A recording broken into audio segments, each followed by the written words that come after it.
Okey, dalam buku dia ada satu modul yang dipanggil mini post. Mini post ni untuk kita buat jualan-jualan retail lah yang kita tak perlukan banyak maklumat. Biasanya untuk walk-in customer yang kita tak nak buat invoice yang panjang-panjang, besar-besar tu, tak nak masukkan banyak info, kita nak record macam mesin POS, macam mesin cashier.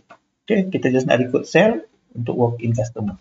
Kita ada satu function ataupun modul yang dinamakan mini post dan dia ada apps dekat phone. Okay, yang ni mini post. Cuma untuk yang baru daftar, kalau benda ni tak aktif lagi, function ni tak aktif lagi, kita kena pergi dekat control panel. Okay.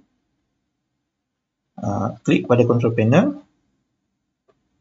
Okay, kemudian kita klik pada apps. Okay, klik pada apps.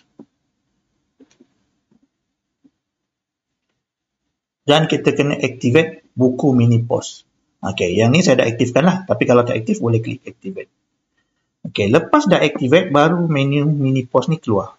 Okay. So, dalam mini post ni, dia ada dua je lah, setting. Setting ni, kita just nak letak lah, sama ada kita nak letak logo, nama company yang keluar dekat receipt tu. Ni receipt kecil receipt yang keluar dekat receipt printer. Header ni, apa yang keluar dekat atas receipt.